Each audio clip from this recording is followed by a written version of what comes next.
Hi friend, ID sir classes में आपका बहुत बहुत स्वागत है। दोस्तों आज हम लोग चैप्टर नंबर 4 दर्रे के बारे में पढ़ेंगे। इसके पहले क्वेश्चन एक चैप्टर से लेकर 3 चैप्टर तक प्रीवियस वीडियो में डिस्कस कर दिया गया है। यदि वो वीडियो हम नहीं देखे हैं तो प्ले लिस्ट वीडियो जरूर देख लीजिएगा। चलिए शुरू करते हैं। यहाँ देखिए पहला क्वेश्चन है, वह मार्ग कौन सा है जो भारतीय राज्य सिक्किम को चीन की तिब्बत स्वायत्त क्षेत्र से जोड़ता है और प्राचीन सिल्क रोड की एक प्रशाखा का हिस्सा बनता है? तो कौन सा हो जाएगा? ये है नाथुला दर्रा। ध्यान रखिएगा, इस सिक्किम से चीन को जोड़ता है कौन सा? नाथुला दर्रा जोड़ता है। कौन सा जोड़ता है? नाथुला दर्रा जोड़ता है। ठीक है, नाथुला दर्रा जो भारतीय राज्य सिक्किम को चीन के तिब्बती स्वायत्त से जोड़ता है, प्राचीन सिल्क रोड की एक प्रशाखा का हिस्सा बनता है। भारत और चीन के बीच 1962 में हुए युद्ध के बाद इसे बंद कर दिया गया था। इसे पुनः 4 जुलाई 2006 को व्यापार के लिए खोल दिया गया है। ला शब्द तिब्बती भाषा में दर्रे का अर्थ लगता है। जहाँ ला लिखा रहेगा इसका मतलब वो दर्रा है। अब देखिए अगला क्वेश्चन है, दिए गए दर्रों और उनके स्थानों का कौन सा जोड़ा सही नहीं है? बताना है कि कौन सा जोड़ा सही नहीं है। तो इसमें आपको सिर्फ बताना है कि कौन सा सही नहीं। देखिए जो जिला और बुर्जी दर्रा जम्मू कश्मीर से है, ये सही है। तो आइए इसके बारे में और देखते हैं। देखिए पहला तो सही हो जाएगा, उसके बाद देखिए इसमें कौन और हो जाएगा? बाड़ा लाचा और शिव किला, ये उत्तर प्रदेश दिया, उत्तर प्रदेश से नहीं सही है। ध्यान रखिए क्वेश्चन में पूछा क्या है, ये भी एक बार देख लीजिए। देखिए जोड़ा सही नहीं है, आपको बताना है कि कौन सा सही नहीं है। तो पहला तो सही हो जाएगा, दूसरा गलत हो जाएगा। देखिए दूसरा क्या हो जाएगा? गलत हो जाएगा। इसमें गलत ही पूछा है, ठीक है। और है थांगला, नीति और लिपुलेखा, ये हिमाचल प्रदेश नहीं, नीति पास उत्तराखंड में है, ये गलत हो जाएगा।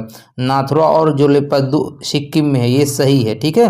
यानी कौन कौन गलत हो जाएंगे? दूसरा और तीसरा। तो इसमें कौन सा ऑप्शन सही हो जाएगा? दूसरा और तीसरा, यही दोनों गलत है। आइए इसके बारे में थोड़ा सा देख लेते हैं। देखिए जोजिला और बुर्जिल दर्रा ये जम्मू कश्मीर में है, सही है। बारालाचा और शिव किला हिमाचल प्रदेश में है। नीति और माना लिपुलेख ये उत्तराखंड में है। नाथुला एवं जोलेपा लाला ये सिक्किम में है और चांगला लद्दाख में है। दर्रे से इतने ही क्वेश्चन इंपॉर्टेंट है। अब देखते हैं अगला क्वेश्चन। अगला है, इनमें से कौन सा राज्य पालघाट दर्रे से आपस में जुड़े हुए हैं? आपको बताना है। देखिए एक पालघाट है, भोर घाट है और थार घाट, इसमें जरूर क्वेश्चन पूछता है। तो पालघाट दर्रे से क्या जुड़े हैं आपको बताना है। तो आप इसका क्या हो जाएगा? केरल और तमिलनाडु। क्या हो जाएगा? केरल और तमिलनाडु से क्या जुड़े हुए हैं? पालघाट जुड़ा हुआ है, ठीक है। पालघाट दर्रा पश्चिमी घाट पर्वत श्रेणी का एक बड़ा दर्रा है। नीलगिरी पहाड़ियों एवं अन्नामलाई पहाड़ियों के बीच में स्थित यह दर्रा लगभग 32 किलोमीटर चौड़ा और केरल एवं तमिलनाडु दोनों राज्यों के बीच यह दर्रा यातायात के लिए प्रमुख मार्ग की भूमिका निभाता है। किसके बीच में? केरल और तमिलनाडु के बीच में। पालघाट दर्रा हो से होकर गुजरने वाले राजमार्ग और रेल मार्ग केरल में पलक्कड़ को तमिलनाडु को कोयम्बटूर से जोड़ता है। अगला देखते हैं, निम्नलिखित में से कौन सा पर्वतीय दर्रा उत्तराखंड में स्थित नहीं है? अब देखिए दोस्तों यहाँ पर क्या पूछा था ये भी समझ लीजिए। पालघाट दिया था तो आप नेट पे सर्च कर लीजिए थार घाट और भोर घाट, ये यहाँ से भी क्वेश्चन पूछता है, तो यहाँ से भी अपना नोट बना लीजिएगा। उत्तराखंड में स्थित नहीं है, आपको बताना है कि इसमें उत्तराखंड में स्थित नहीं है। तो ये क्या है? शिव किला, ठीक है। ये शिव किला उत्तराखंड में नहीं है। लिपुलेखा, नीति दर्रा और मुलिंग ये सब उत्तराखंड में है। तो शिव किला हिमाचल प्रदेश में। शिव किला कहाँ पे है? हिमाचल प्रदेश है। देखिए शिव किला दर्रा हिमाचल प्रदेश का एक प्रमुख पर्वतीय दर्रा है। यह भारत के हिमाचल प्रदेश के किन्नौर जिले में तिब्बत से जोड़ता है, जबकि मुलिंग दर्रा, नीति दर्रा, माना दर्रा, लिपुलेखा दर्रा उत्तराखंड राज्य में स्थित है। क्वेश्चन है, जोजिला पास किसे जोड़ता है? जोजिला पास किसे जोड़ता है? ये लेह और श्रीनगर को जोड़ता है। ध्यान रखिएगा, लेह और श्रीनगर को क्या जोड़ता है? जोजिला पास जोड़ता है। जोजिला पास लेह और श्रीनगर को जोड़ता है। यह जम्मू कश्मीर में स्थित है। कहाँ है? जम्मू कश्मीर में स्थित है। श्रीनगर जम्मू कश्मीर की ग्रीष्मकालीन राजधानी है। यह हिमालय के पश्चिमी क्षेत्र में स्थित है। जोजिला दर्रे पर NH1D बना है जो लेह और श्रीनगर को जोड़ता है। अगला क्वेश्चन देखते हैं। दर्रा तिब्बत के साथ सिक्किम राज्य को जोड़ने वाला भारत चीन सीमा पर है। अभी इसके बारे में आप पढ़ें तो ये कौन सा हो जाएगा, ये नाथुला है। ठीक है, इसका हो जाएगा नाथुला। सिक्किम में दो, ये देखिए सिक्किम से याद करना है सीना जली, आपको याद क्या करना है, सीना जली।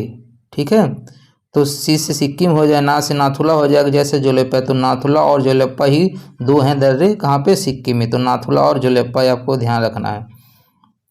74 का क्या हो जाएगा, बी हो जाएगा। उसके बाद देखते हैं 75। देखिए नाथुला दर्रा तिब्बत के साथ सिक्किम राज्य को जोड़ने वाला भारत चीन सीमा पर स्थित है। बनिहाल दर्रा जम्मू से श्रीनगर जाने का मार्ग है। जवाहर सुरंग इसी में स्थित है। रोहतांग दर्रा हिमाचल प्रदेश के पीर पंजाल श्रेणी में है। खारदुंगला दर्रा लद्दाख से सियाचिन जाने का मार्ग है। इसी के सहारे नुब्रा घाटी जाया जाता है। देखिए अगला है शिव किला दर्रा हिमालय की किस घाटी में स्थित है। आपको बताना है शिव किला हिमालय की किस घाटी में स्थित है। तो किस घाटी में स्थित है, ये सतलज घाटी में। किस घाटी में स्थित है, ये सतलज घाटी में स्थित है। देखिए शिव किला दर्रा हिमालय के किस घाटी में है, सतलज घाटी में है। शिव किला दर्रा हिमालय के एक प्रमुख दर्रा है। यह शिमला से तिब्बत को जोड़ता है। किससे जोड़ता है, शिमला से तिब्बत को जोड़ता है। सतलज नदी इसी दर्रे के पास एक तंग घाटी से गुजरकर तिब्बत से भारत में प्रवेश करती है। अतः स्पष्ट है यह सतलज घाटी में स्थित है। रोहतांग दर्रा भारत के किस राज्य में स्थित है, इसके बारे में आप पढ़े हैं। रोहतांग दर्रा किस घाटी में है, तो ये किस राज्य में है, हिमाचल प्रदेश में। रोहतांग दर्रा किस में है, हिमाचल प्रदेश में है।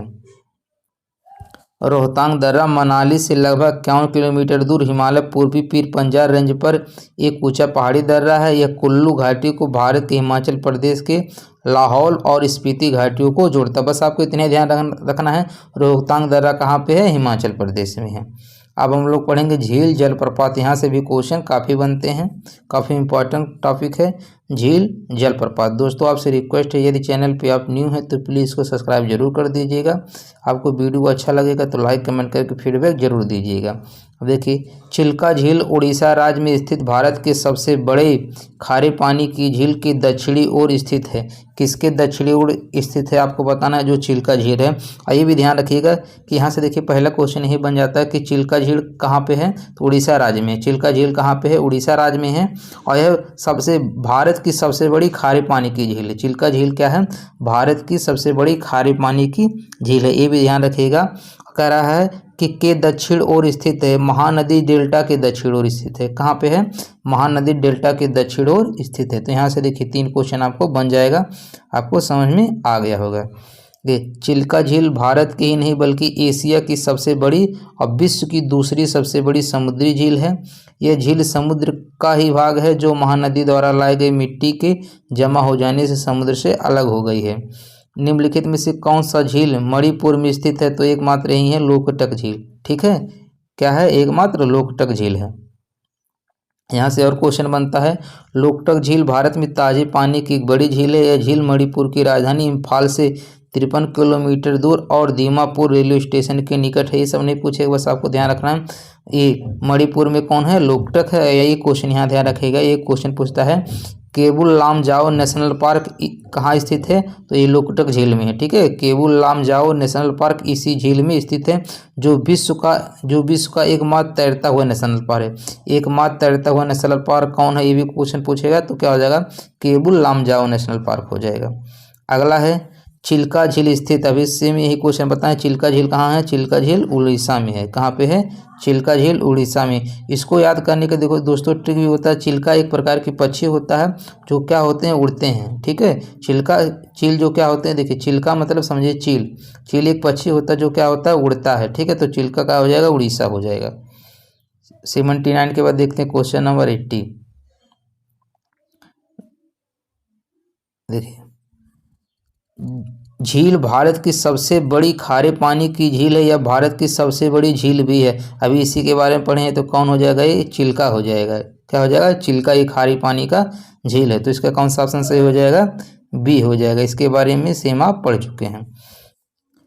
देखिए 1981 में चिल्का झील को रामसर घोषणा पत्र के मुताबिक अंतर्राष्ट्रीय महत्व की आद्य भूमि के रूप में चुना गया है। मूक घाटी साइलेंट वैली कहाँ पर स्थित है, आपको बताना है कि साइलेंट वैली कहाँ पर स्थित है। साइलेंट वैली कहाँ पे स्थित है? केरल में स्थित है। कहाँ पे स्थित है? ये केरल में स्थित है। इससे भी क्वेश्चन पूछता हूँ, मूक घाटी कहे या साइलेंट वैली, ये केरल में स्थित है। बस डायरेक्ट आपको ध्यान रखना है कहाँ पे स्थित है? केरल में। उसके बाद अगला है थोसेघर। थोसेघर वाटरफॉल किस राज्य में स्थित है? तो किस राज्य में स्थित है? ये महाराष्ट्र में। थोसेघर किस में है? महाराष्ट्र में स्थित है। अब देखिए अगला क्वेश्चन यहाँ से देखते हैं। यहाँ से कुछ क्वेश्चन इंपॉर्टेंट बढ़ते हुए देख लीजिए। थोसेघर जलप्रपात भारत के महाराष्ट्र राज्य में अवस्थित जलप्रपात है, जबकि दूधसागर जलप्रपात भारत के गोवा राज्य में स्थित है। ये भी क्वेश्चन पूछा है। दूधसागर जलप्रपात कहाँ पे है? गोवा राज्य में है। जोग या गोरसप्पा जलप्रपात भारत के कर्नाटक राज्य में, सबसे ज़्यादा अधिक पूछने वाला ही है। जोग या गोरसप्पा जलप्रपात कहाँ है? कर्नाटक राज्य में स्थित है। और डुडुमा जलप्रपात उड़ीसा में है। ठीक है, डुडुमा उड़ीसा राज्य में स्थित है। अब देखते हैं मैच द फॉलोइंग क्वेश्चन पूछा है। सूची 1 और सूची 2 के साथ मिलान कीजिए और नीचे दिए विकल्प का उत्तर बताना है। अब देखिए इसमें कौन सा, देखिए अभी ये तो पढ़े हैं कि चिल्का झील कहाँ पे है? उड़ीसा में। चिल्का झील कहाँ पे है? उड़ीसा में है। तो बी का कौन हो जाएगा? पहला हो जाएगा। बी का क्या हो जाएगा? पहला। तो देखिए बी का पहला, तो एक ऑप्शन ए कट जाएगा, बी वाला कट जाएगा और ये डी वाला कट जाएगा। उसके बाद देखिए अगर आप ये पढ़े होंगे सांभर झील कहाँ पे है? राजस्थान में। सांभर झील कहाँ पे है? राजस्थान में है। तो डी का कितना हो जाएगा? 2 हो जाएगा। डी का क्या हो जाएगा? 2। तो इसमें भी है, इसमें भी। इसके बाद पुलकित झील। पुलकित झील ये तमिलनाडु में है। कहाँ पे है? तमिलनाडु में है। अब बुलर झील कहाँ है? जम्मू कश्मीर में है। तो सी का कितना हो जाएगा? 4। सी का 4। सी का 4 देखिए इसमें है, सिर्फ आपके ऑप्शन ए में है। ठीक है, क्योंकि ये तो ऑप्शन पहले से कट गया था। तो कौन सा ऑप्शन सही हो जाएगा? पहला हो जाएगा। ठीक है, कौन सा ऑप्शन सही हो जाएगा? पहला हो जाएगा। ये ध्यान रखिएगा। और यहाँ से क्वेश्चन इंपॉर्टेंट वन बनेगा। देखिए पुलकित झील तमिलनाडु में है, चिल्का झील उड़ीसा में, बुलर झील कश्मीर में, सांभर झील राजस्थान में है। ये पुलकित झील के बारे में ध्यान रखिएगा। आंध्र प्रदेश एवं तमिलनाडु राज्य की सीमा पर स्थित है। इस झील का 84 भाग आंध्र प्रदेश एवं 16 भाग तमिलनाडु में है। कहाँ पे है? तमिलनाडु में है। तो अगर कहीं पे तमिलनाडु न दिया रहे तो वहाँ आंध्र प्रदेश भी सही होगा। जैसे पुलकित झील यहाँ तमिलनाडु दिया, तमिलनाडु न दिया होता तो आंध्र प्रदेश हो जाता है, क्योंकि ये मैक्सिमम इसका भाग आंध्र प्रदेश में है और 16% कहाँ पे? तमिलनाडु में। तो पुलकित झील के बारे में ध्यान रखिएगा, आंध्र प्रदेश और तमिलनाडु दोनों में है। अब हम लोग क्वेश्चन पढ़ेंगे अपवाह तंत्र। अब हम लोग पढ़ेंगे अपवाह तंत्र। अब यहाँ देखिए, यहाँ से क्वेश्चन काफ़ी बनता है। काली और तीस्ता नदी के बीच के हिमालय के भाग को क्या कहा जाता है? काली और तीस्ता नदी के बीच हिमालय के भाग को क्या कहा जाता है? तो क्या कहा जाता है? नेपाल हिमालय कहा जाता है। क्या कहा जाता है? नेपाल हिमालय कहा जाता है। इसके बारे में देख लेते हैं। काली और तीस्ता नदी के बीच के हिमालय के भाग को नेपाल हिमालय कहा जाता है। इस श्रृंखला के पश्चिम में कुमाऊं हिमालय और पूर्व में असम हिमालय स्थित है। नेपाल हिमालय चारों हिमालय में से सबसे बड़ा है। नेपाल हिमालय चारों हिमालय में से क्या है? सबसे बड़ा है। अगला क्वेश्चन है, निम्नलिखित में से किस स्थान पर भागीरथी और अलकनंदा मिलकर गंगा नदी का निर्माण करती है? आपको बताना। देखिए यहाँ एक पंचप्रयाग बोला जाता है, यहाँ से भी क्वेश्चन काफ़ी पूछे जाते हैं। तो ये कहाँ से मिलते हैं? ये देवप्रयाग में। ध्यान रखिएगा कहाँ मिलते हैं? देवप्रयाग में। भागीरथी और अलकनंदा मिलकर क्या बनाती है? गंगा नदी का निर्माण करती हैं। कहाँ पे मिलती हैं? देवप्रयाग में। क्या मिलती हैं? भागीरथी और अलकनंदा मिलती हैं। यहाँ से देख लीजिए, ये पंचप्रयाग के नाम से जाना जाता है। देखिए कर्णप्रयाग, देवप्रयाग, रुद्रप्रयाग, ऐसे और 2 प्रयाग हैं जिसको पंचप्रयाग जिनके नाम से जानते हैं। यहाँ से क्वेश्चन जरूर बनता है। आपको मैं एक वीडियो में ट्रिक से समझा दूंगा कैसे आपको याद करना है। देवप्रयाग में गंगोत्री से आने वाली भागीरथी नदी एवं बद्रीनाथ धाम से आने वाली अलकनंदा नदी का संगम होता है और देवप्रयाग से यह नदी पवित्र गंगा के नाम से जानी जाती है। देवप्रयाग को ऋषि देव शर्मा के नाम से भी जाना जाता है, जिन्होंने तपस्या करके भगवान के दर्शन किए। रुद्रप्रयाग अलकनंदा और मंदाकिनी के संगम पर स्थित है। अगला है, गोदावरी नदी महाराष्ट्र के किस जिले से निकलती है? ध्यान रखिएगा, गोदावरी नदी कहाँ से निकलती है? महाराष्ट्र के नासिक जिले से निकलती है। कहाँ से निकलती है? महाराष्ट्र जिले के नासिक से निकलती है। इसके बारे में और भी ध्यान रखिएगा। गोदावरी नदी महाराष्ट्र के नासिक जिले के त्र्यंबक नामक से निकलती है, त्र्यंबक पहाड़ी से निकलती है, ऐसे भी ध्यान रखिएगा। कहाँ से? नासिक जिले के त्र्यंबक नामक पहाड़ी से निकलती है। यह प्रायद्वीपीय भारत की सबसे बड़ी नदी है, ये भी लाइन ध्यान रखिएगा। यह प्रायद्वीपीय भारत की सबसे लंबी नदी है, ऐसे भी क्वेश्चन पूछेगा। प्रायद्वीपीय भारत की सबसे लंबी नदी कौन है? तो कौन है? गोदावरी है। और इसे दक्षिण की गंगा कहा जाता है, दक्षिण की गंगा या वृद्ध गंगा के नाम से जाना जाता है। दक्षिण की गंगा या वृद्ध की गंगा किसे जाना जाता है? गोदावरी नदी को जाना जाता है। गोदावरी की प्रमुख सहायक नदी पूर्णा है, वर्धा है, मजीरा है, पेनगंगा, प्राणहिता है। ठीक है, इतना भी आप ध्यान रखिएगा। अब देखिए अगला क्वेश्चन पूछा है, निम्नलिखित में से कौन सी हिमालय नदी तंत्र की नदी है? आपको बताना है हिमालय नदी तंत्र की नदियां हैं, तो इसमें कौन सा हो जाएगा आपको बताना है। ठीक है, तो देखिए इसमें जो गंगा नदी है और ब्रह्मपुत्र नदी है, ये हिमालय नदी तंत्र का हिस्सा होता है। ठीक है, गंगा और ब्रह्मपुत्र, दूसरा और तीसरा किसमें है? बी वाले ऑप्शन में है। जबकि कावेरी और गोदावरी ये हिमालय नदी तंत्र का हिस्सा नहीं है, तो इसमें कौन सा सही हो जाएगा? बी हो जाएगा। देखिए एवं ब्रह्मपुत्र हिमालय नदी तंत्र की नदियां हैं, जबकि कावेरी एवं गोदावरी दक्षिण भारत की नदियां। कहाँ की नदियां हैं? दक्षिण भारत की नदियां हैं। गंगा नदी का उद्गम उत्तराखंड के उत्तरकाशी जिले में गोमुख के निकट गंगोत्री हिमनद से, ये भी ध्यान रखिए। गंगा नदी पूछता कहाँ से निकलती हैं? तो उत्तराखंड के उत्तरकाशी जिले के गोमुख के निकट गंगोत्री हिमनद से होता है। और ब्रह्मपुत्र नदी का उद्गम तिब्बत के देखिए कहाँ से होता है? तिब्बत के मानसरोवर झील के पास चेमा युंगडुंग ग्लेशियर से हुआ है। गोदावरी नदी का उद्गम पश्चिमी घाट के त्र्यंबक पहाड़ी से तथा कावेरी नदी का उद्गम पश्चिमी घाट के ब्रह्मगिरी पहाड़ी से हुआ है। देखते हैं अब अगला क्वेश्चन। अगला क्वेश्चन है, निम्नलिखित में से किस नदी के बेसिन का कुल पुनः पूर्ति प्रयोग सर्वाधिक है? तो किसका है? ये कृष्णा नदी का। किसका है? ये कृष्णा नदी का है। देखिए इसके बारे में, देश में कुल पुनः पूर्ति योग्य भौम जल संसाधन लगभग 432 घन किलोमीटर है। कुल पुनः पूर्ति योग्य भौम जल संसाधन का लगभग 46% गंगा और ब्रह्मपुत्र बेसिनों में पाया जाता है। उत्तर पश्चिम प्रदेश और दक्षिण भारत के कुछ भागों के नदी बेसिनों में भौम जल उपयोग अपेक्षाकृत अधिक है। उपरोक्त विकल्पों में कृष्णा नदी बेसिन का पुनः पूर्ति प्रयोग सर्वाधिक है। सबसे ज़्यादा गंगा और ब्रह्मपुत्र का होता है, लेकिन यहाँ पर दिया ही नहीं है, तो क्या हो जाएगा? यहाँ पर कृष्णा हो जाएगा। अगला है, निम्नलिखित में से कौन सी नदी खंभात की खाड़ी में नहीं मिलती है? आपको बताना कि खंभात की खाड़ी में नहीं मिलती है। क्वेश्चन काफ़ी बार पूछा जाता है, सबसे इम्पोर्टेंट है। तो कौन सी खंभात की खाड़ी में नहीं मिलती है? कोयना नदी। कौन सा नहीं मिलती है? कोयना नदी। इसका क्या हो जाएगा? कोयना नदी। देखिए खंभात की खाड़ी गुजरात में स्थित है। खंभात की खाड़ी में गिरने वाली प्रमुख नदियाँ नर्मदा, ताप्ती, माही, साबरमती है, जबकि कोयना नदी कृष्ण नदी की सहायक नदी है, जो महाबलेश्वर महाराष्ट्र से निकलकर कराड़ जिले में कृष्णा नदी में मिल जाती है। तो कोयना नदी, ये कैसे क्वेश्चन पूछा है कि कोयना नदी कहाँ पे है? महाराष्ट्र में है। और देखिए खंभात की खाड़ी गुजरात में स्थित है। इसमें कौन कौन गिरती है? नर्मदा, ताप्ती, माही, साबरमती। तो इसको याद करने का ट्रिक होता है नमस्ते लूनी। ध्यान रखिएगा क्या होता है? नमस्ते लूनी। या खंभात की खाड़ी क्या हो जाएगा? नमस्ते लूनी। न से क्या हो जाएगा? नर्मदा हो जाएगा। मैं से क्या हो जाएगा? माही हो जाएगा। स से साबरमती हो जाएगा। और तय से क्या हो जाएगा? देखिए नर्मदा, माही, साबरमती हो जाएगा। लय से लूनी हो जाएगा। इतनी ही। तय से ताप्ती हो जाएगा। तय से क्या हो जाएगा? ताप्ती हो जाएगा। नर्मदा, माही, साबरमती, ताप्ती, लूनी, यही नदी आपको याद करना। नमस्ते लूनी।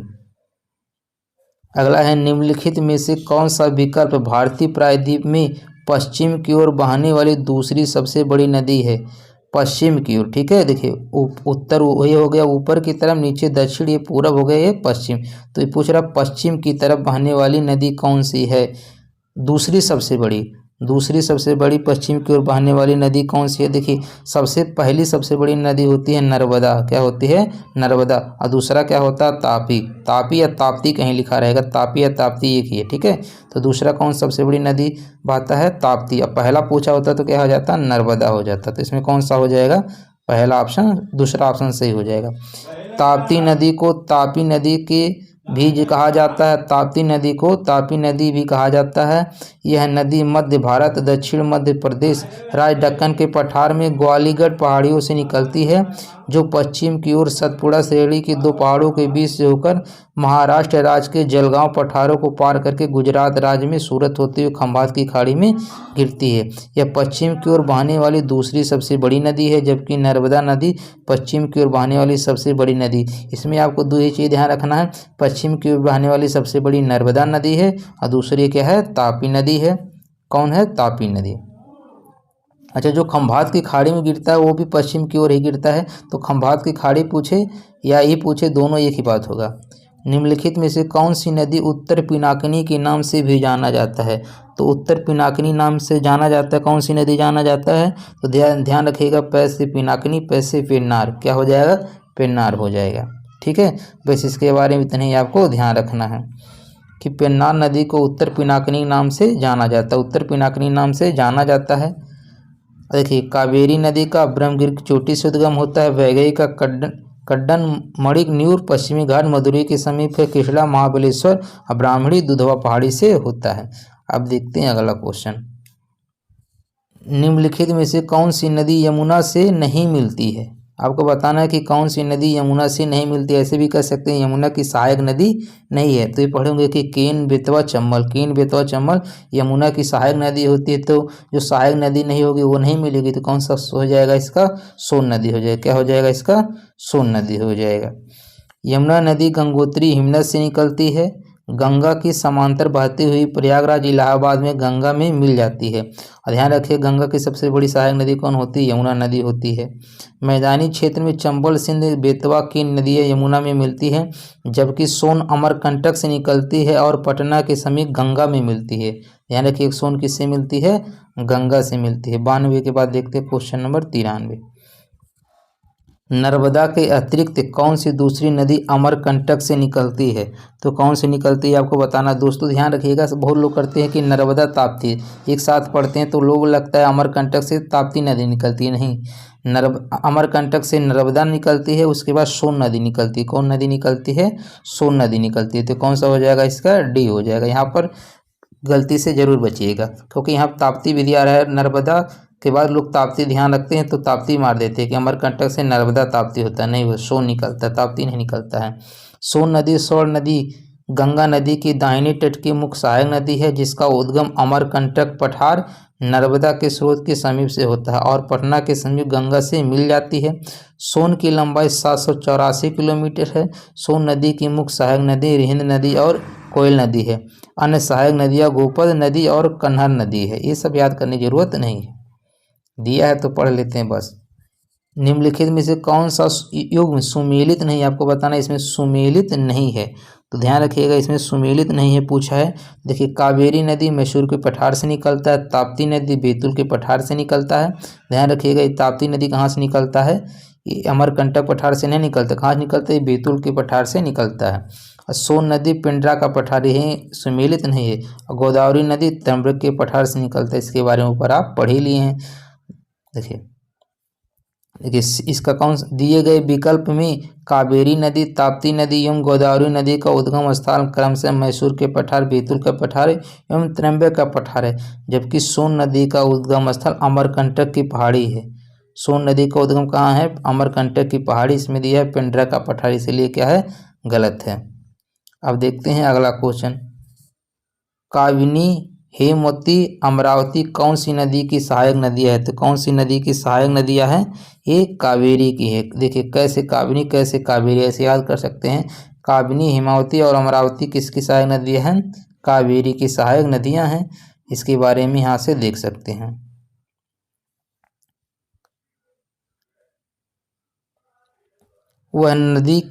वह नदी कौन सी है जिसका उद्गम भारत में नहीं है? इसमें बताना है कि कौन सा नदी है जिसका उद्गम भारत में नहीं है। तो भारत में कौन सा हो जाएगा, सतलज नदी। सतलज नदी का उद्गम भारत में नहीं है, ठीक है। इसका उद्गम कहाँ है, दक्षिण पश्चिम तिब्बत में समुद्र तल से लगभग 4555 मीटर ऊंचाई पर मानसरोवर के निकट राकसताल झील तिब्बत से है। उत्तरी भारत में बहने वाली सदा नीरा नदी, यानी इसमें हमेशा पानी रहता है। 96 के बाद देखते हैं 97। इसके बारे में देखिए, सब नदी के बारे में दिया है, इसके बारे में आप यहाँ से लिख लीजिएगा और पढ़ लीजिएगा। अगला क्वेश्चन है, सबसे छोटी नदी कौन सी है, आपको बताना है कि इसमें सबसे छोटी नदी कौन सी है। तो इसमें सबसे छोटी नदी सोन नदी है, जो अमरकंटक पहाड़ी से निकलता है। सबसे छोटी नदी कौन नदी है, सोन है। ठीक है, देखिए कृष्णा नदी महाबलेश्वर के समीप पश्चिमी घाट पहाड़ी से निकलती है। इसकी लंबाई 1401 किलोमीटर है। नर्मदा नदी के बारे में पढ़े हैं कि अमरकंटक पहाड़ी से निकलती है। कावेरी नदी दक्षिण की गंगा कहा जाता है, कर्नाटक के कुर्ग जिले में स्थित ब्रह्मगिर पहाड़ी से निकलती है। ठीक है, इसकी कुल लंबाई 800 किलोमीटर है। इसे दक्षिण गंगा, ध्यान रखिएगा, दक्षिण गंगा इसे कहा जाता है। उसको वृद्ध गंगा, गोदावरी को वृद्ध गंगा कहा जाता है। ठीक है, या दक्षिण की गंगा उसको कहा जाता है, इसको सिर्फ दक्षिण गंगा कहा जाता है। की वाला गलत है। सोन नदी यह अमरकंटक से निकलकर उत्तर में बहती हुई पटना के पास गंगा में मिलती है। इसके बारे में भी आप पढ़ चुके हैं। अगला है, भारत में सबसे लंबी नदी कौन है। तो भारत में सबसे लंबी नदी कौन है, गंगा नदी है। कौन नदी है, गंगा नदी है। भारत में सबसे लंबी नदी कौन है, गंगा है। और इसकी जो कुल लंबाई है कितनी है, 25 किलोमीटर। ये ध्यान रखिएगा, इसकी कुल लंबाई कितनी है, कुल दूरी कितना तय करती है, 25 किलोमीटर। ऐसे याद कर लीजिएगा। और गंगा नदी उत्तराखंड राज्य के उत्तरकाशी जिले में गोमुख के निकट गंगोत्री हिमनद से 3900 मीटर ऊंचाई से निकलती है। ये भी ध्यान रखिएगा। यहाँ भागीरथी के नाम से जानी जाती है। देवप्रयाग में भागीरथी नदी अलकनंदा नदी से मिलती है। यही दोनों मिलकर आगे बढ़ती है, जिसे गंगा नदी के नाम से जाना जाता है। और सबकी यहाँ पर लंबाई दिया गया, यहाँ से आप जरूर नोट कर लीजिएगा। भारत का रूर किस नदी बेसिन को कहा जाता है। भारत का रूर किस नदी बेसिन को कहा जाता है। तो किस नदी बेसिन को कहा जाता है, एक दामोदर नदी को कहा जाता है। किस नदी को कहा जाता है, भारत का रूर किसे कहा जाता है, दामोदर नदी बेसिन को कहा जाता है। तो कौन सा सही हो जाएगा, ये हो जाएगा। 99 का क्या हो जाएगा, ये हो जाएगा। ठीक है, यहाँ से देख लीजिए। अब हम लोग पढ़ेंगे क्वेश्चन नंबर, ऐसी ध्यान रखिएगा, ये दामोदर नदी को ही बंगाल का शोक कहा जाता है। दामोदर नदी को बंगाल का शोक भी कहा जाता है। और दामोदर नदी छोटा नागपुर की पहाड़ियों से निकलती है, ये भी ध्यान रखिएगा। निम्नलिखित में से कौन सी नदी थार रेगिस्तान से होकर बहती है। कौन सी नदी थार रेगिस्तान से होकर बहती है, तो यह लूनी नदी। कौन सी है, लूनी नदी। अभी बताए हैं, पश्चिम की ओर बहने वाली या खंभात की खाड़ी में गिरने वाली, क्या ट्रिक था, नमस्ते लूनी। तो वही नदी क्या है, लूनी। ये थार रेगिस्तान में बहती है या कच्छ के रण में गायब होने वाली नदी है। ठीक है, थार रेगिस्तान से होकर बहने वाली नदियों में लूनी नदी प्रमुख है। ध्यान रखिएगा, क्वेश्चन काफ़ी इंपॉर्टेंट है। यह भारत की एकमात्र अंतर्वाही नदी है। क्या है, ये अंतर्वाही नदी है। यह अरावली पर्वत के निकट अजमेर जिले के नाग पहाड़ी से निकलती है और कच्छ के रण में जाकर विलुप्त हो जाती है। भी क्वेश्चन पूछा है, कच्छ के रण में जाकर कौन सी नदी विलुप्त हो जाती है, तो लूनी नदी। पश्चिम की ओर बहने वाली नदी है, खंभात की खाड़ी में गिरने वाली वही नदी है, एक अंतर्वाही नदी है। ये सब इसके बारे में है। इसे सागरमती के नाम से भी जाना जाता है। इसे सागरमती के नाम से भी जाना जाता है, इतनी इसकी खासियत है। उत्तर प्रदेश का त्रिवेणी संगम निम्नलिखित नदियों में से किस संगम का स्थान है। तो किसका स्थान है, ये तो आपको पता ही होगा, गंगा जमुना सरस्वती। क्या हो जाएगा, गंगा जमुना सरस्वती। तो कौन सा ऑप्शन सही हो जाएगा, बी हो जाएगा। 101 का क्या हो जाएगा, बी। कहाँ पे मिलते हैं तीनों, इलाहाबाद के प्रयागराज में, इलाहाबाद या प्रयागराज में मिलते हैं। देखते हैं अगला क्वेश्चन। अगला है, इस नदी की कुल लंबाई 2900 किलोमीटर है। यह तिब्बत चेमायुंगडुंग ग्लेशियर से शुरू होती है, जहाँ इसे तांसंगपो कहा जाता है और दिहांग नाम के तहत भारतीय क्षेत्र अरुणाचल प्रदेश में प्रवेश करती है। इसकी महत्वपूर्ण सहायक उपनदी सुबनसिरी, कामेंग, धनसिरी, मानस तीस्ता है। नदी का क्या नाम है, आपको बताना है। जो ये सब दिया है डिटेल इसकी, इस नदी का क्या नाम, तो इस नदी का नाम है ब्रह्मपुत्र। क्या नाम है, ब्रह्मपुत्र नदी है। सब किसका नाम है, ब्रह्मपुत्र। देखिए यहाँ से क्वेश्चन जरूर पूछता है, इसके बारे में पूरा देख लीजिए। ब्रह्मपुत्र नदी का उद्गम तिब्बत के दक्षिण के कैलाश मानसरोवर झील के निकट चेमायुंगडुंग नामक ग्लेशियर से हुआ है। तो ब्रह्मपुत्र नदी का उद्गम कहाँ हुआ है, कैलाश मानसरोवर झील के निकट चेमायुंगडुंग नामक ग्लेशियर से हुआ है। तिब्बत में ब्रह्मपुत्र नदी को, ध्यान रखिएगा, ये पूछता है कहाँ पर इसका क्या नाम है। तो तिब्बत में ब्रह्मपुत्र नदी को सांगपो कहा जाता है। देखिए कहीं इतना साइलेंट रहता है, इसको सांगपो कहा जाता है। अरुणाचल प्रदेश में इसे दिहांग नाम से पुकारा जाता है। ब्रह्मपुत्र नदी की कुल लंबाई 2900 किलोमीटर है। भारत में इसकी कुल लंबाई 916 किलोमीटर है। असम में इसे ब्रह्मपुत्र के नाम से जाना जाता है। यह नदी बांग्लादेश की सीमा में जमुना के नाम से दक्षिण में बहती हुई, अब बांग्लादेश में इसका नाम जमुना हो जाता है, दक्षिण में बहती हुई गंगा नदी की मूल शाखा पद्मा के साथ, अब बांग्लादेश में गंगा नदी को किस के नाम से जाना जाता है, पद्मा के साथ मिलकर सुंदरबन डेल्टा का निर्माण करते हुए बंगाल की खाड़ी में समुद्र में जाकर मिलती है।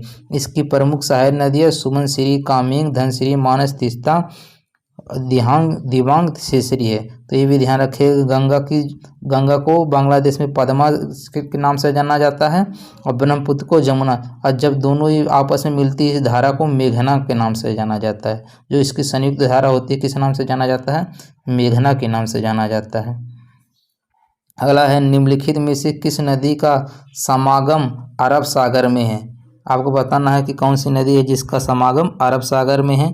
तो कौन हो जाएगा, नर्मदा। ठीक है, कौन हो जाएगा, नर्मदा। या पश्चिम की ओर बहने वाली नदी या खंभात की खाड़ी में गिरने वाली या अरब सागर में गिरने वाली कौन सी हो जाएगी, नर्मदा हो जाएगी। कौन हो जाएगी, नर्मदा हो जाएगी। नर्मदा, ताप्ती, जो ट्रिक बताएं नमस्ते लूनी वाला वही यहाँ काम करेगा। तो 103 का क्या हो जाएगा, ए हो जाएगा। अब देखते हैं 104 नंबर। देखिए नर्मदा नदी की लंबाई 1312 किलोमीटर है। यह विंध्याचल पर्वत श्रेणियों में स्थित अमरकंटक नामक स्थान से निकलती है। इस नदी का समागम यानी इंड्स या मोहाना खंभात की खाड़ी अरब सागर में है। यह पश्चिम दिशा की ओर बहने वाली सबसे लंबी नदी है। कौन सी है, सबसे लंबी नदी है नर्मदा। दूसरा क्या होता, ताप्ती। इनमें से कौन सी नदी भारत में पश्चिम दिशा में बहने वाली नदी नहीं, अब यहाँ नहीं पूछा है। तो देखिए नमस्ते लूनी में बताए थे नर्मदा, साबरमती, लूनी था, लेकिन कृष्णा नहीं था। तो कौन सा हो जाएगा इसमें, कृष्णा हो जाएगा। कौन सा सही हो जाएगा इसमें, डी वाला हो जाएगा। अब देखते हैं अगला क्वेश्चन। यह दक्षिण भारत की दूसरी सबसे बड़ी लंबी नदी प्रथम गोदावरी है।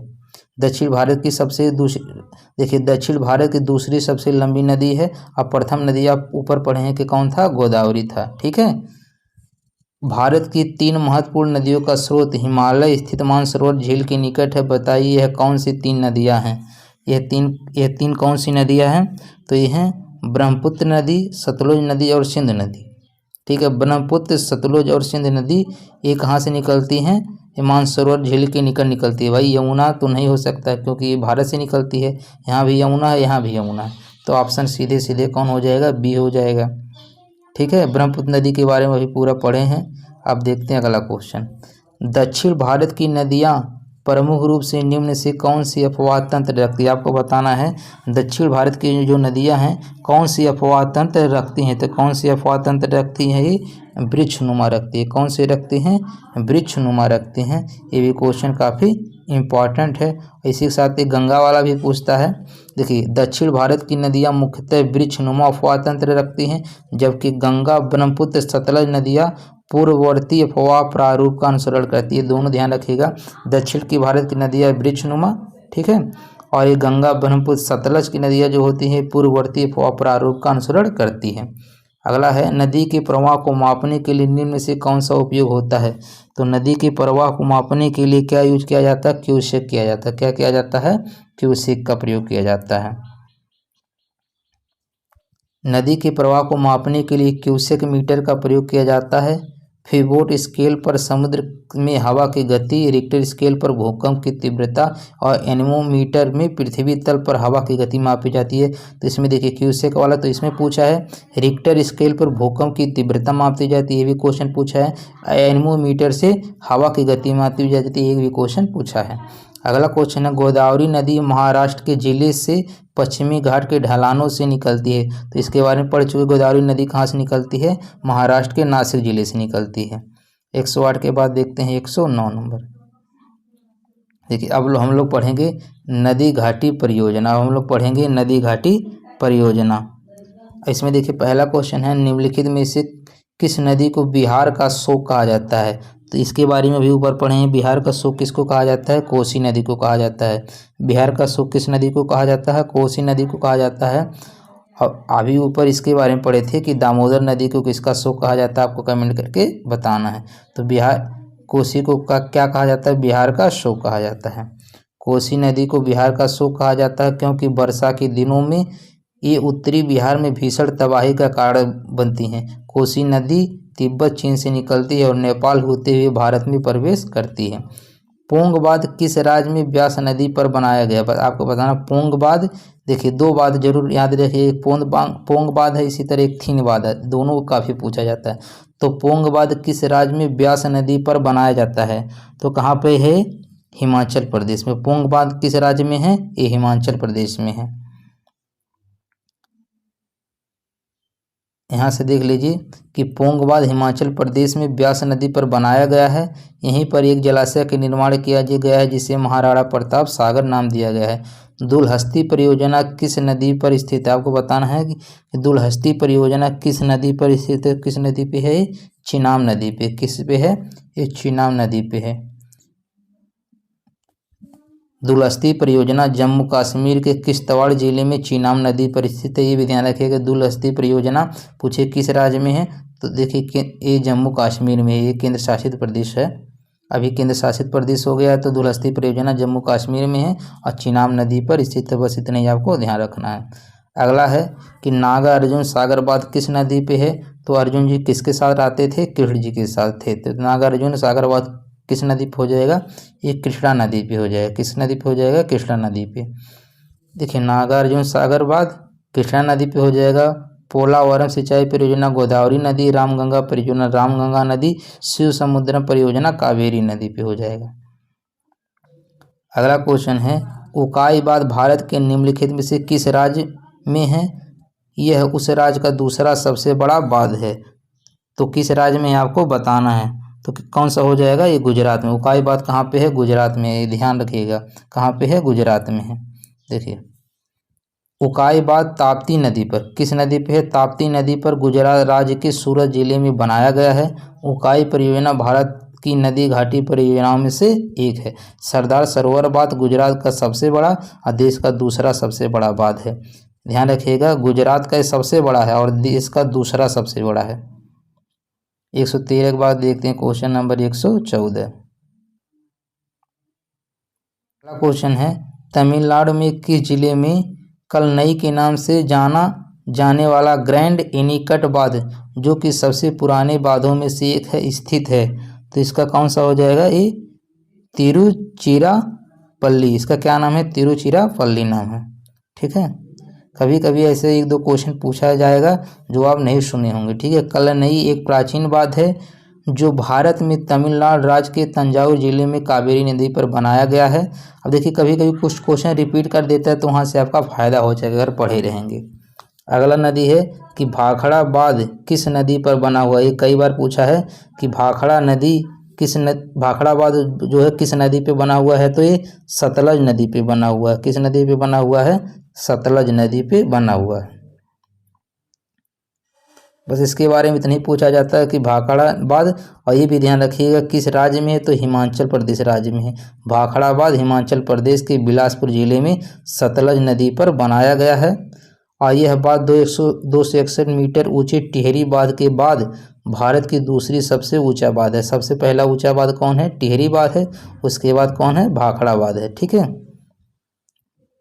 अगला क्वेश्चन देखते हैं, भारत में सबसे लंबा बांध कौन है। इसमें लंबा पूछा है, तो भारत में सबसे लंबा बांध कौन सा हो जाएगा, हीराकुंड, जो महानदी पे है।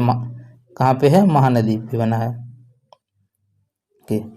भारत का सबसे लंबा बांध हीराकुंड बांध है, जिसका निर्माण 1948 में उड़ीसा के, कहाँ किस राज्य में है, उड़ीसा में है। ठीक है, कि संबलपुर जिले में महानदी पर किया गया। बस आपको इतना ही ध्यान रखना है कि सबसे लंबा बांध हीराकुंड बांध है, किस राज्य में है, उड़ीसा में है, किस नदी पे है, महानदी पे है। इससे ज़्यादा और क्वेश्चन नहीं पूछे जाएंगे।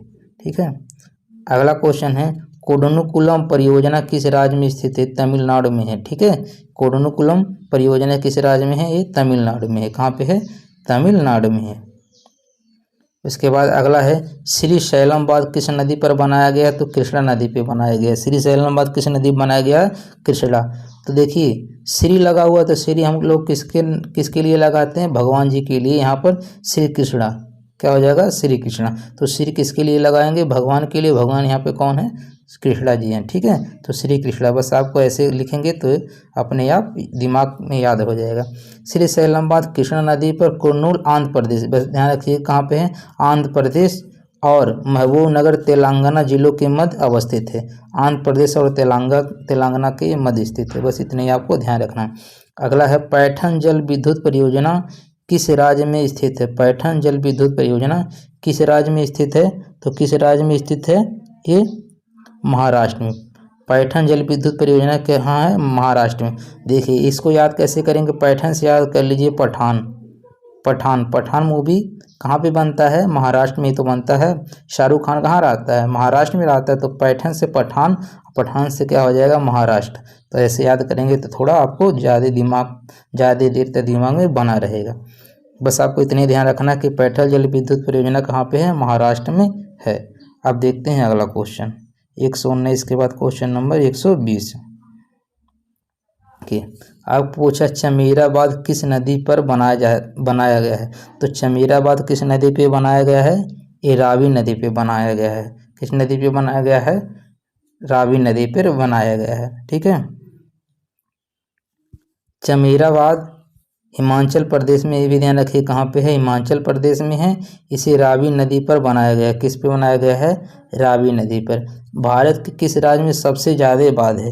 अगर पूछे कि भारत में किस राज्य में सबसे ज़्यादा बांध है तो किस में हो जाएगा? महाराष्ट्र में। सबसे ज़्यादा बांध कहाँ पे है? महाराष्ट्र में है। कहाँ पे है? महाराष्ट्र में है।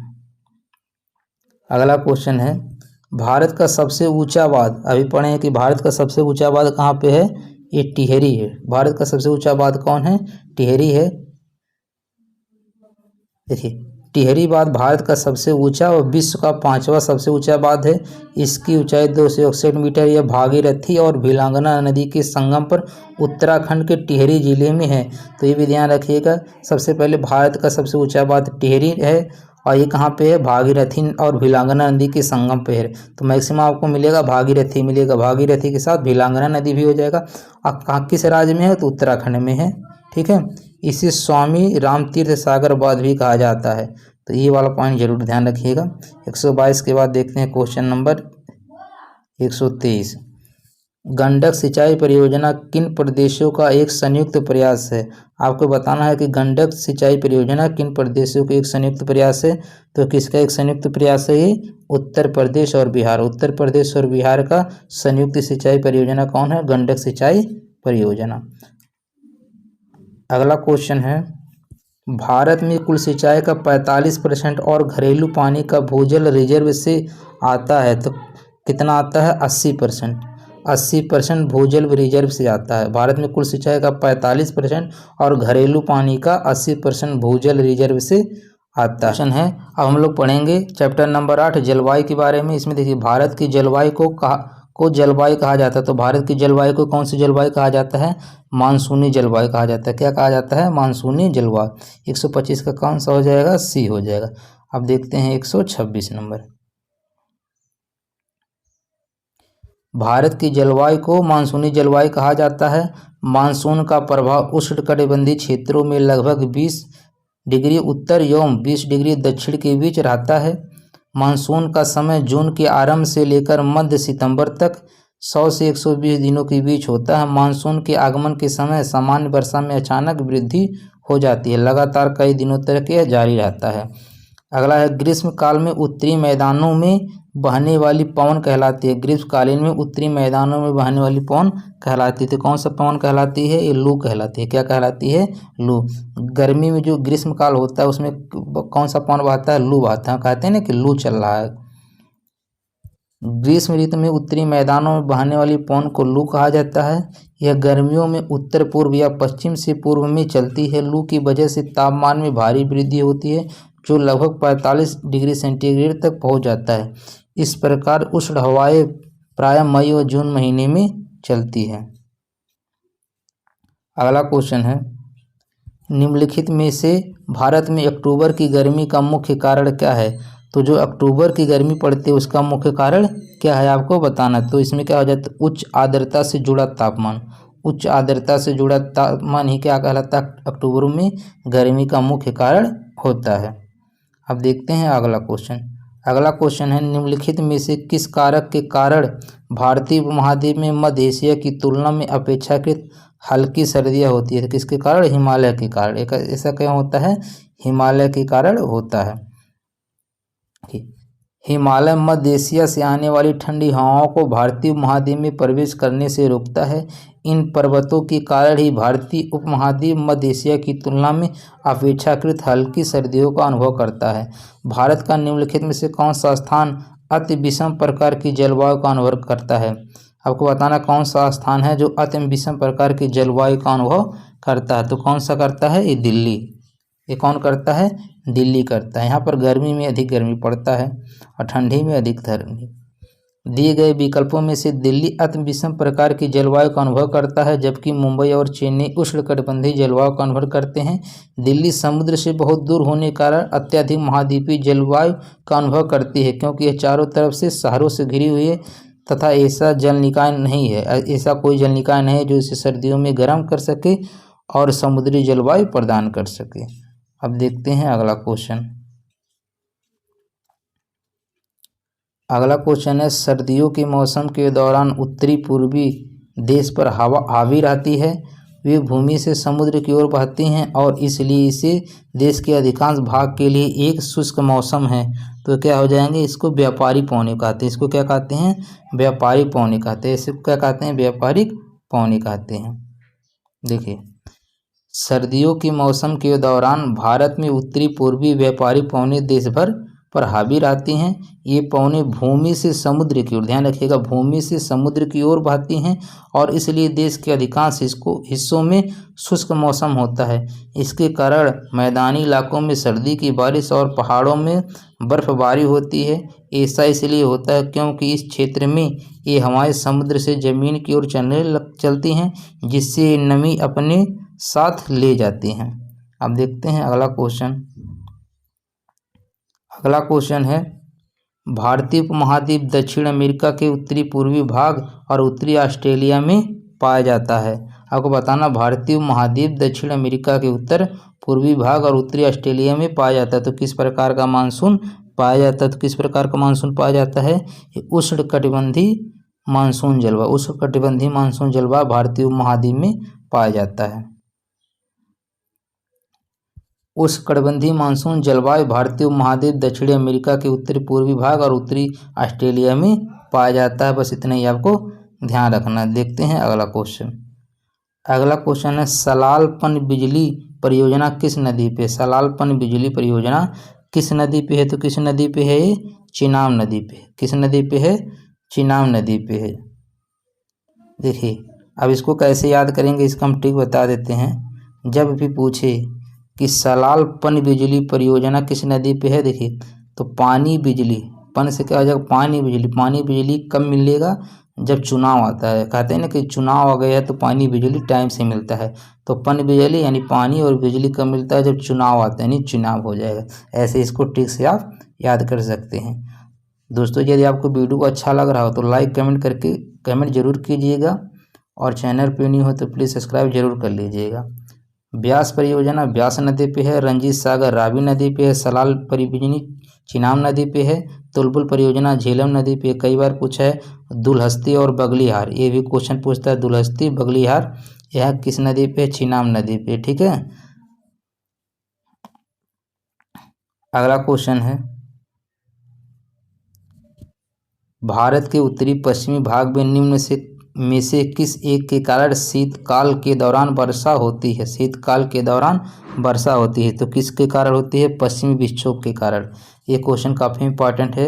ये क्वेश्चन ऐसे पूछा, उत्तरी पश्चिमी भाग में निम्न में से किस के कारण शीतकाल के दौरान वर्षा होती है। तो शीतकाल के दौरान वर्षा पश्चिमी विक्षोभ के कारण होती है। देखिए, ये वाला पढ़ लीजिए, यहाँ से काफ़ी क्वेश्चन बनता है। भारत के उत्तर पश्चिमी भाग में पश्चिमी विक्षोभ के कारण शीतकाल के दौरान वर्षा होती है। शीत ऋतु के दौरान सूर्य के दक्षिणायन होने के कारण भूमध्य सागर से आने वाली पछुआ जेट धाराएं दक्षिण की तरफ मुड़ जाती है, जिसके फलस्वरूप हिमालय के कुछ भाग पर हिमपात और भारत की ओर पश्चिमी राज्यों में वर्षा प्राप्त होती है। 133 के बाद देखते हैं 134 नंबर।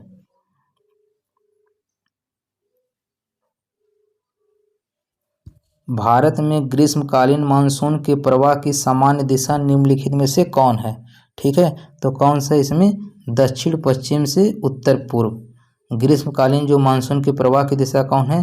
दक्षिण पश्चिम से उत्तर पूर्व। देखिए जैसे इंडिया का मैप ऐसे बना लीजिए, मान लीजिए इंडिया का मैप है, तो इधर क्या होता है? उत्तर होता है, ये दक्षिण होता है, पूरब होता है, ये पश्चिम। ऐसे मैप से आप समझेंगे तो ज़्यादा समझ में आएगा। तो कह रहा है दक्षिण पश्चिम, तो ये क्या होगा? ये देखिए ये दक्षिण ही हो जाएगा पश्चिम, तो दक्षिण पश्चिम से ऐसे जाता है, इधर चला जाएगा, क्या हो जाएगा? ये उत्तर पूरब। क्या हो जाएगा? ये उत्तर पूरब। तो ऐसे आप डायग्राम से याद कर लिए। देखिए भारत में ग्रीष्मकालीन मानसून के प्रवाह का सामान्य दिशा दक्षिण पश्चिम से उत्तर पूर्व की ओर होती है। शीतकाल में इसकी दिशा उत्तर पूर्व से दक्षिण पश्चिम की ओर है। शीतकाल में जस्ट इसका उल्टा हो जाएगा। ठीक है, देखिए उत्तर पूर्व से कहाँ हो जाएगा? दक्षिण पश्चिम हो जाएगा। अगर इधर से इधर आएगा तो देखिए इस इधर से ऐसे आएगा तो क्या हो जाएगा? ये शीतकाल में होता है। भारत में 92% वर्षा दक्षिण पश्चिम मानसून से प्राप्त होती है। किस मानसून से? दक्षिण पश्चिम मानसून से प्राप्त होती है। ग्रीष्म ऋतु में भारत में उच्च तापमान के कारण उत्तर पश्चिम भारत में निम्न दाब की स्थिति बनती है, जिस कारण दक्षिण पश्चिम मानसून हवाएं भारत में प्रवेश करती है। दक्षिण पश्चिम मानसून सर्वप्रथम भारत के केरल राज्य में प्रवेश करती है। तो ये भी क्वेश्चन पूछता है, जो दक्षिण पश्चिम मानसून है सर्वप्रथम कहाँ प्रवेश करता है? तो केरल राज्य में प्रवेश करता है, जिससे यहाँ मानसून विस्फोट के नाम से भी जाना जाता है, जिसके कारण यहाँ पर बहुत सी बारिश होती है। अगला है पश्चिमी विक्षोभ, जिस कारण उत्तर पश्चिम भारत में बारिश होती है, उसकी उत्पत्ति स्थल है। तो कहाँ उसकी उत्पत्ति स्थल आपको बताना है? तो ये भूमध्य सागर में। कहाँ है इसकी उत्पत्ति? भूमध्य सागर में। यहाँ इसके बारे में देख लीजिए। पश्चिमी विक्षोभ के कारण उत्तर पश्चिम भारत में बारिश होती है, जिसकी उत्पत्ति स्थल भूमध्य सागर है। भूमध्य सागर में उठी तूफानों हवाओं को ही पश्चिमी विक्षोभ कहते हैं। ये भी ध्यान रखिएगा, भूमध्य सागर में उठी तूफानी हवाओं को ही पश्चिमी विक्षोभ कहा जाता है। उत्तर पश्चिम भारत में भूमध्य सागर से आने वाली चक्रवाती विक्षोभ शीत ऋतु में वर्षा कराती है, जो रबी की फसल के लिए बहुत लाभकारी होता है। अगला क्वेश्चन है, भारत में कितनी फसल ऋतुएं पाई जाती है? तो भारत में कितनी फसल ऋतुएं पाई जाती हैं? ये तो आपको पता होगा कितनी होती हैं? 3 होती है, रबी, खरीफ और जायद। इसके बारे में यहाँ से देखिए स्क्रीनशॉट लेके आप पढ़ सकते हैं। 3 कौन कौन होती हैं? रबी, देखिए खरीफ की फसल कौन कौन होती है? धान, ज्वार, बाजरा, जिसे जून जुलाई में बोते हैं और अक्टूबर नवंबर के महीने में काटते हैं। जायद की फसल करेला, ककड़ी, तरबूज मार्च अप्रैल माह में बोई जाती है और जून जुलाई में काटी जाती है। ठीक है, और यहाँ पर देखिए रबी की फसल कौन होता है? गेहूं, चना, मटर, सरसों, जो ज्वाड़े के प्रारंभ यानी अक्टूबर नवंबर माह में बोई जाती है और गर्मी मार्च अप्रैल में काट ली जाती है। तो रबी, खरीफ, जायद 3 फसल होती हैं। अगला क्वेश्चन है कि भारत का उच्चतम वार्षिक वर्षा कहाँ पर दर्ज की गई है? तो कहाँ पे दर्ज की गई है? मासेराम मेघालय में दर्ज की गई है। कहाँ पे की गई है? मासेराम मेघालय में दर्ज की गई है। भारत की उच्चतम वार्षिक वर्षा मेघालय के मासेराम में होती है। ये 11,872 mm या 464 इंच होता है। उस दिन को वर्षा दिन माना जाता है जिस दिन वर्षा होती है। तो कितना वर्षा होती है? तो उसको वर्षा दिन के रूप में माना जाता है। तो कितना होती है? अगर 2.5 mm वर्षा होती है तो उस दिन को वर्षा दिन माना जाता है। 138 का क्या हो जाएगा? सी हो जाएगा। 138 का क्या हो जाएगा? सी हो जाएगा। अब देखिए दोस्तों, अब हम लोग ये चैप्टर नेक्स्ट वीडियो में पढ़ेंगे। यदि चैनल पे न्यू है तो प्लीज़ सब्सक्राइब जरूर कर दीजिएगा। वीडियो अच्छा लगे तो लाइक कमेंट करके फीडबैक जरूर दीजिएगा। अब मिलते हैं नेक्स्ट वीडियो में, तब तक के लिए धन्यवाद।